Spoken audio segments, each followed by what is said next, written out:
Засцуудтай холбоотой хүндрэлтэй нөхцөл байдал үүссэн сум орон нутгуудад улсын нөөцийн сангаас үс тэжээл түгээх тоног төхөөрөмжүүдийг хүлээлгэн өгөх ажлууд хийгдэж байна.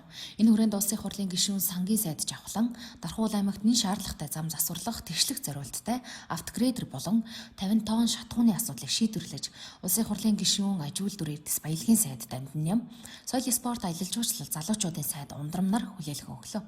Тус техникийн засанд боогдсон зам талбайг чөлөөлөх, малчтын хот руу зам гаргах, гарц нээхээс гадна хаврын шарвсны үерийн үед далан шуудуу гаргах зэрэг олон талын ач холбогдолтой техник юм а. Бид одоо төвийн бүсээ сонгогдсон сайд нар улсын хурлын гишүүд бас энэ тойргийн хаар дэргэдийн энэ үйлчлэлтийн хүндрэлтэй байгаа нөхцөл байдлыг даван туулах, за энэ зам харгуун одоо цастай байгаа байдлыг арилгах чиглэлд бас тоног төхөөрөмж энэ малчтынхаа одоо бас энэ үйлчлэлтэн туслах одоо арга хэмжээг тасралтгүй авч байна.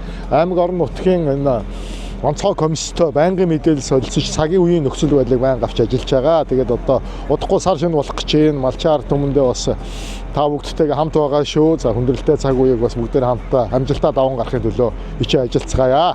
Одоо өнөөдрийн үйлчлэлтийн нөхцөл байдал бол бас нэлээд цас ихтэй, зодорхуу юм нөхцөл байдалтай. Дархуул аймаг маань болон Сэлэнг аймаг байна. Тэгээд энэ бас цаг үе хүнд үед бид нар бас тойргоор ажиллаад малчид шаардлагатай тоног төхөөрөмжийг онцгой байдлын комисстай хүлээлгэж өгөх, за мөн төрш тэжээл хүлээлгэж өгөх юм ажлыг зохион байгуулад хийж гин. Тэгээд энэ удаа Ажуулдүр Эрдэс Баялагын сайд Дамдням болон сангийн сайд Жавхлантай бид хэд ингээд ажиллах төлөвөө байсан боловч сангийн сайд маань бас тодорхой ажлын улмаас хотод үлдээд ингээд бид хоёр ажиллаа явж байна. Тэгээд аймаг орон нутгийн удирдлагууд онцгой байдлын дарганаар онцгой байдлын комиссийн нийт бие бүрэлдэхүүнд малчтынхаа өмнөөс бас талархал илэрхийлмээр байна. Энэ жилийн хувьд бол бас олон жилийн дунджаас арай ахиу хэмжээний юм цас орсон. За цасан бүрхүүл бол бас нэлээд бас хатуурж байгаа ийм нөхцөл байдалтай байгаа. Гэхдээ одоо малчтын маань аслагдсан одоо өвдөж байгаа малчтын маань хувьд айхтар хүндэрсэн зүйл одоогоор алга байна.